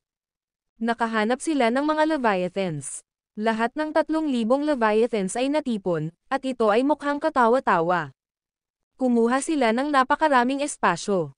Ang abot tanaw ay napakalaki, ngunit kahit papaano ay nagawang harangan ito ng mga Leviathans. Ang isang walang alam na tao ay madaling mapagkamalan silang isang napakalaking UFO. Nagtipon ang lahat upang pag-usapan ang bagay na iyon pagkatapos nilang malaman kung nasaan ang mga Leviathan. Gusto nilang malaman kung ano ang nangyayari. Nandoon din ang bawat pinuno ng militar mula sa mga kalyadong bansa. Paggalugad sa Team 1, maglakbay upang siyasatin ang bagay, utos kaagad ni Craig. Lumingon siya sa mga dayuhang kaalyado at itinuro, dapat nating talunin ang mga halimaw na iyon. Malaking banta sila sa buong mundo. Oo, kailangan natin silang sirain. Kung hindi natin gagawin, isa-isa nilang sisirain ang ating mga bansa. Salamat sa langit kaya tayo magsanib puwersa tulad nito. Hindi namin kayang harapin ang mga war machine na iyon ng mag-isa, at susunod na kami pagkatapos mahulog si Erudia. Nagtataka ako kung sino ang nagmumungkahi na magsanib puwersa ang lahat at ipagtanggol si Erudia. Iyon ay isang napakatalino na nagmumungkahi dahil sa pagtulong kay Erudia ay pinoprotektahan din natin ang ating mga bansa. Tumanggo ang mga pinuno ng hukbo mula sa ibang bansa. Naisip ng lahat na ito ang tamang hakbang para tulungan si Erudia. Gayunpaman, hindi talaga nila naisip kung sino ang nagmula sa mungkahi na iyon. Sino ang nagsimula ng lahat? Sa sandaling iyon, walang nakaisip na tingnan ito. Ang mahalagang tanong na iyon ay nakalimutan na sa sandaling iyon. Darating ang panahon na muli nilang napag-isipan, at kapag nangyari ito, malamang na ang lahat ay mababalot sa isang estado ng pagkabalisa. Kahit si Zarain ay sinusubukang alamin ang pagkakakilanlan ng taong nagmumungkahi niyan. Ang mga taong pinag-uusapan ay gumamit ng Maceland na mga psikolohikal na pamamaraan upang pagsamahin ang buong mundo. Tila ang pangunahing isyo sa sandaling iyon ay walang nakakaalam kung saan nanggaling ang mga Leviathan na iyon. Iyon ang dahilan kung bakit nagkakaisa ang lahat sa kanilang pagsisikap na lipulin ang mga war machine na iyon. Noong una, Nag-aalala ang mga individual na bansa dahil wala silang sapat na firepower para harapin ang isyu. Ngayong pinagsama na nila ang lakas, mayroon na silang higit sa sapat na firepower para lumaban. Wala na silang kinatatakutan. Narating ng Erudia's Exploring Team 1 ang kanilang destinasyon noong panahong iyon at medyo malapit sa Leviathans. Hindi nagtagal ay nascan nila ang Leviathans. Nako, hindi, ito ay masama. Ang mga Leviathan ay nagpapagaling sa kanilang sarili. Ang video na ito ay edited by Urban Storytelling. Kabanata 2678. Ang pinaka-nakakatakot na bahagi ng isang Leviathan. Nagkaroon ng patay na katahimikan nang matanggap ng mga pinuno ang ulat. Hindi sila makapaniwala na naka-recover na ang mga Leviathan na iyon. Sapat na ang kanilang mga sugat na gumaling, ngunit ang kanilang mga naputol na paa ay tumutubo na rin. Iyon ay sobrang nakakatakot. Ginawa nito na ang lahat ng kanilang ginawa sa ngayon ay walang kabuluhan. Kaya ba nilang pagalingin ang sarili nila? Kung gayon ang aming misyon na sirain ang mga ito ay mas mahirap kaysa sa aming inaasahan. Napakahirap na maabot ang nakamamatay na punto nito, at ang bagong impormasyong ito ay ipinakita sa amin na ang gawain ay mas mahirap kaysa sa aming inaasahan. Si Craig at ang iba ay tila malungkot. Lumingon si Nicholas sa iba at itinuro, ito ay magiging napakahirap na gawain, sa kabila ng pagsasama-sama natin. Totoo naman, pero hindi mahalaga kung ano ang kaya nilang gawin. Kailangan pa rin nating gawin ang lahat para sirain sila. Oo, sa pinakamahalaga, kukuha lang kami ng higit pang mga armas at ayusin ang aming mga pag-atake laban sa mga war machine na iyon. Sigurado akong crush natin sila. Ang hukbo mula sa Zarain ay dumating ng mas maaga sa schedule. Kanina, napilitan silang tumulong at hindi kusang loob. Mula noon ay pinag-isipan na nila ang mga bagay-bagay at napagtanto nila na parehong kaaway nila sina Erudia at Love of Gods. Hindi mahalaga kung sino ang nanalo sa digmaang iyon. Ito ay magiging napakahusay kung ang magkabilang panig ay magwasak sa isa't isa sa proseso, at si Zarain ay magiging labis na kagalakan kung iyon ay mangyayari. Napagtanto din ni Zarain na kung hindi wasakin ni Erudia at ng mga kaalyado nito ang mga war machine, sa kalamangan ay kailangang harapin ni Zarain ang mga Leviathan na iyon ng mag-isa. Iyon ay magiging napakahirap para sa kanila. Kaya naman, napagpasyahan nila na mas mabuting sirain muna ang mga halimaw na iyon. Kahit na imposible iyon, maaari pa rin silang makinabang sa pag-aaral ng lahat tungkol sa Leviathans, gaya ng kanilang mga kahinaan. Ang impormasyong iyon ay magiging kapaki-pakinabang para sa Zarain sa hinaharap. Oo, sabay nating sirain ang mga halimaw na iyon. Papatayin na lang natin silang lahat. Tara na. Lahat ay nabulabog. Agad silang tumakbo papunta sa karagatan. Sa unahan, natapos na ng mga Leviathan ang pagpapagaling sa kanilang sarili. Ang hukbo ng lab ng mga Diyos ay lumikas na mula sa rehiyon at nagtatago sa isla na minarkahan noon pa. Sinusubaybayan ni Mr. X ang kalagayan ni Leviathans at Erudia noong panahong iyon. Ano ang susunod nating gagawin? Atake na ba tayo? Tanong ni Lucifer. Ang bawat Leviathan ay umaatake ng kasing lakas ng kanilang makakaya. Patayin mo na lang silang lahat. Ayokong may makaligtas dito, galit na sigaw ni Mr. X. Tawagan mo rin si Dr. Erebus at sabihin sa kanya na pansamantalang nakansela ang ibang plano. May nangyaring hindi maganda, at hindi pa rin namin matiyak kung may mga Diyos sa Restricted Area 76. Tumango ang lahat at sumagot, naiintindihan. Mayroon bang anumang balita mula sa Sacroria? Tanong ni Mr. X. Hindi namin alam kung ano ang pinaplano ng Sacroria, ngunit sa palagay ko ay mag-aanunsyo ang kanyang organisasyon sa lalong madaling panahon. Okay, pagkatapos ay harapin natin ang bagay na nasa kamay ngayon. Tingnan natin kung paano ang mga bagay sa larangan ng digmaan. Habang naririto ka, alamin kung ano ang mali sa Sacred Organization at Maya Industries. Isa pa, imbestigahan kung paano mahusay na ipinagtatanggol ni Erudia ang sarili. May 1 oras ka para sagutin ang mga tanong ko. Kung hindi mo gagawin iyon, papatayin ko kayong lahat. Nagalit si Mr. X. Nararanasan niya ang uri ng kabiguan na ayaw niyang tanggapin. Ilang taon siyang nagplano para sa lahat, kaya nalungkot siya nang makita ang lahat ay nabigo ng napakaganda. Kung katanggap-tanggap ito sa lipunan, malamang na umiiyak na siya. Ano ang naging mali? Natitiyak ni Mr. X na ang lahat ay perpekto. Hinulaan na niya at pinaghandaan ang lahat. Ano ba? Ang lahat ay napakahusay na napaghandaan pa niya ang kanyang mga plano. Una, ito ay na-prepone ng 1 buwan. Pagkatapos, ito ay karagdagang prepone ng 1.5 buwan. Na sinundan ng isa pang preponement. Ang bawat hakbang ay naging perpekto, kaya paanong ang lahat ay biglang naging mali? Anong nangyari? Kinailangan niyang imbestigahan kaagad ang bagay na iyon. Ang pagbabago sa sitwasyon ay masyadong biglaan upang maging isang pagkakataon. Kailangan din niyang malaman kung may iba pang sasali sa digmaan. At pagkatapos ay mayroong paggamit ng mga Diyos sa Restricted Area 76. Isa pa, nasaan ang dalawang mahiwagang entidad mula sa alamat ni Erudia? Hindi ba dapat sila ay totoo? Ngunit wala man lang bakas ng kanilang pag-iral. Si Mr. X ay galit na galit at bigo. Paano naging ganito ang mga bagay? F*6 ito. Malapit nang malaman ng buong mundo kung ano ang hitsura ng mga Leviathan kapag sila ay nasa kanilang pinakamasama at pinakadelikadong kalagayan. Si Mr. X ay nababaliw sa sandaling iyon. Umatake ang mga Leviathans matapos matanggap ang utos. Ang pag-atake na iyon ay naiiba mula sa nauna, bagaman. Lahat ng 3,000 Leviathans ay nagtipon at tumayong magkatabi. Sabay-sabay na umatake ang 800 Leviathan sa huling beses na tumama ang Lab of Gods. Sa pagkakataong ito, ipinadala nila ang lahat ng 3,000 Leviathans. Ang pagtaas sa bilang ay hindi ang pinaka-nakakatakot na bit, bagaman. Ito ay ang pagbabago sa Leviathans na nerve-wracking. Ang video na ito ay edited by Urban Storytelling. Kabanata 2699. Nag-evolve. Nagsimulang mag-morph ang mga Leviathan sa antas ng cellular. Ang kanilang mga kaliskis ay mahimalang natunaw sa kanilang balat at naging bahagi nito. Sa isang paraan, ang Leviathans ay nakabuo ng isa pang layer ng mucus protection. Dahan-dahan ngunit tiyak, ang uhog na iyon ay nagsimulang kumikinang sa maliwanag na asol habang umiikot ito at ganap na natatakpan ang sarili. Ang lahat ng Leviathans ay lumaki din ng husto sa bilis na nakikita ng hubad na mata.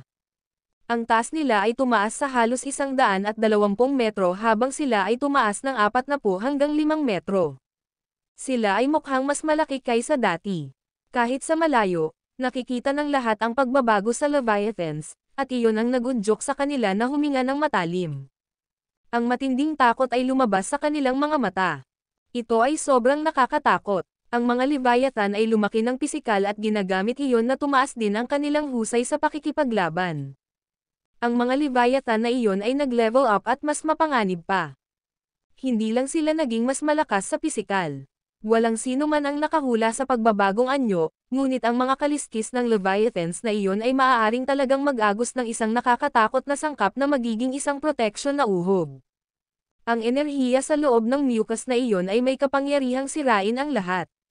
Ang isang pagpindot lang ay maaaring patayin ang taong nakipag-ugnayan dito. Gumagana ito tulad ng sandata ng Maya Industries. Ang pagkakalantad sa mga sandatang iyon ay tatagal ng hindi may iwasang kamatayan. Sa oras na iyon, ang buong mundo ay nasa awa nito. Ang mucus na nilikha ng mga kaliskis ay isang upgraded na bersyon ng armas na iyon. Ito ay may katuturan, dahil nilikha ni Dr. Erebus ang dalawa. Ang bagong sangkap ay hindi lamang nakamamatay sa katawan ng tao. Maaari rin itong makapinsala sa mga armas at mga gusali. Ang epekto nito ay mas malakas din kaysa sa hinalinhan nito. Hindi nagtagal bago nasasakupan ang hukbo ng World Alliance at mga Leviathan. Ang hukbo ay nagsimulang magpaputok ng lahat ng kanilang mga sandata sa Leviathans. Sa loob ng ilang segundo, muling napuno ng pagsabog at apoy ang lugar. Ginamit ng hukbo ang parehong sandata laban sa mga Leviathans kanina, at nasugatan sila noon. Sa kasamaang palad, ang mga na-upgrade na Leviathan ay ginawang walang silbi ang parehong mga sandata. Ang mga sandata ay hindi makakapinsala sa Leviathans. Na ginawa sa lahat sa gilid. Di nagtagal, nagsimulang bumili ng Leviathans. Gumalaw sila sa bilis na lampas sa imahinasyon. Dahil sa napakalaking sukat nila, kailangan ng hindi kapani-paniwalang dami ng enerhiya para makagalaw sila. Gayunpaman, gumagalaw sila sa napakabilis na bilis, at ilang sandali pa, nakatayo na sila sa harap ng hukbo ng World Alliance. Ang mga militar na lalaki ay pawang kinuha ang kanilang mga sasakyang panghimpapawid o mga barko upang maglakbay, at marami pa ang nakasuot ng mga espesyal na sandata. Boom! Boom! Boom! Ang mga Leviathan ay sumalakay ng malapit na sila. Ang layer ng uhog sa kanilang katawan ay biglang nag-spray out na parang may sumabog sa loob. Pagkatapos nito, pinaulanan ng uhog ang sundalo at ang kanilang mga kagamitan. Ang mapanirang uhog ay nagpakita ng kapangyarihan nito kaagad pagkatapos. Hindi mahalaga kung anong material ang ginamit sa paggawa ng kagamitan o armor ng hukbo. Ang lahat ay nagsimulang kumaagnas sa ikalawang pagkalantad nila sa uhog. Splat! Di nagtagal, nakita ng lahat ang mga kagamitan, sasakyang panghimpapawid, at mga barko ng hukbo na kinakaagnas. Nawasak ang lahat sa loob ng ilang segundo. Ang espesyal na baluti na suot ng mga lalaki ay agad na nabulok, at ang kanilang katawan ay nagsimulang matuno pagkatapos. Arg! Napuno ng matinding hiyawan ang hangin. Ang unang alon ng hukbo ay nagdusa ng matinding casualty. Sinubukan ng kanilang mga kaalyado na sumugod upang sirain ang mga Leviathan sa pamamagitan ng paglapit upang palakihin ang kapangyarihan at epekto ng kanilang mga sandata. Sa kasamaang palad, ang balat ng Leviathans ay nagsimulang bumula muli at tila ibubuga na naman nila ang kanilang uhog. Ang hukbo ay maaaring napakalakas at hindi mapigilan, at lahat ng bagay mula sa armor hanggang sa mga tangke ay maaaring maging bulletproof. Gayunpaman, wala sa mga iyon ang mahalaga dahil ang uhog ay makakasira sa lahat. Sa makatuwid, ang mga sandata ay walang paraan na magdulot ng anumang pinsala. Ang sitwasyon sa oras na iyon ay naging imposible na maghangad ng mga nakamamatay na puntos ng Leviathans. Ni hindi makalapit ang hukbo sa mga halimaw na iyon dahil ang isang haplos ay maaaring magdulot ng kamatayan. Sa huli, ang hukbo ay nawalan ng isang katlo ng mga kalikasan nito at mga tao sa labanang iyon. Natulala, natigilan ang lahat. Ang video na ito ay edited by Urban Storytelling. Kabanata 2700. Hindi matatalo. Sa isang paraan, ang mga Leviathan ay hindi matatalo. Sila ay hindi mahipo at may mga pagbabago sa buhay na mas mataas sa kanila na pagalingin ang kanilang mga sarili sakaling masaktan sila ng sinuman. Naroon din ang katotohanan na sila ay napakalaki, at ang kanilang husay sa pakikipaglaban ay tumaas ng husto. Kaya naman, halos imposibleng pigilan ang kanilang pagsalakay. Anong gagawin natin? Nagsimulang magpanik ang lahat. Nako, hindi. Ang mucus na ito ay katulad ng mga materyales na ginamit ng mga sandata ng Maya Industries, ngunit ito ay mas mabisa. Naroon ang isang chemist upang mabilis na patakbuhin ang mga pagsusuri at natuklasan ang mga natuklasan sa lahat. Ano? Ang lahat ay natigilan sa kaibuturan muli. Sa puntong iyon, hindi pa nila natapos ang pag-aaral ng lahat tungkol sa lason na ginamit ng Maya Industries. Ang alam lang nila ay ang deep sea material na galing kay Archulea ay kahit papaano ay makapagpapagaling sa mga nalason ng sandata ng Maya Industries. Ngayon, sila ay tinambangan ng isang upgraded na bersyon ng lason. Ito ba ay isang sakit na biro mula sa langit? Umalis, retreat ka agad. Ang sitwasyon noong panahong iyon ay nangyari ng pag-urong. Ang pananatili at pakikipaglaban ay mga ngahulugan lamang ng pagsasakripisyo ng buhay ng hindi kinakailangan. Ang hukbo ay nagsimulang umatras ng sunod-sunod, ngunit patuloy silang hinabol ng mga Leviathan. Maraming armas, na dati nang hindi nagamit, ay ipinakalat laban sa mga Leviathans upang tulungan ang mga umaatres na sundalo na makatakas sa kaligtasan. Gayunpaman, masyadong mabilis ang Leviathans. Tinapakan nila ang mas mabagal na mga sundalo hanggang sa kanilang pagkamatay, at ang mga nasawi ay tumataas ng husto. Walang paraan upang labanan ang lahat. Sa sandaling iyon, ang pinakamahusay na magagawa ni Erudia ay lumipat sa isang defensive na tindig. Gayunpaman, hindi pa rin iyon nag-aalok ng maraming karagdagang proteksyon. Kung mayroon man, ang banta ay lumalala. Terra na. Pinamunuan ni Deathfiend ang mga piling mandirigma na armado ng alinman sa isang banal na tool o impenetrable armor. Magkasama silang tumama.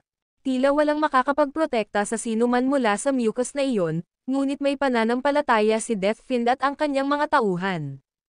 Naniniwala sila na ang armor at mga armas na nilikha gamit ang metal mula sa Restricted Area 76 na ay maaaring panatilihing ligtas ang mga ito. Sinubukan na ni Deathfiend ang kanyang sandata laban sa isang sample ng mucus na dinala ng iba. Zip! Tumayo si Tempestes na may hawak na pana sa kanyang kamay at nagpana ng palaso. Splat! Sa katunayan, ang banal na kasangkapan ay gawa. Madali itong tumagos sa uhog ng Leviathans at nagdulot ng hindi kapani-paniwalang pinsala. Hindi man lang ito malapit sa pagkawasak na ginawa ng hukbo sa Leviathans kanina, ngunit sa pinakakaunti, nagawa nitong makapinsala sa kanila. Hindi nagtagal, nag-away na rin ang iba. Sina Donald at Tyrone ay sumugod. Dala nila ang kanilang mga banal na kasangkapan at ipinakita ang kanilang hindi makatuwirang lakas sa pamamagitan ng pakikipaglaban ng walang pagpipigil. Ang mga Leviathan, sa kabilang banda, ay nabigo na masira ang kanilang baluti o banal na kasangkapan. Nang makita iyon ay tumalon si Mr. X sa galit. Sila na naman. Ano ang mali sa Restricted Area 76?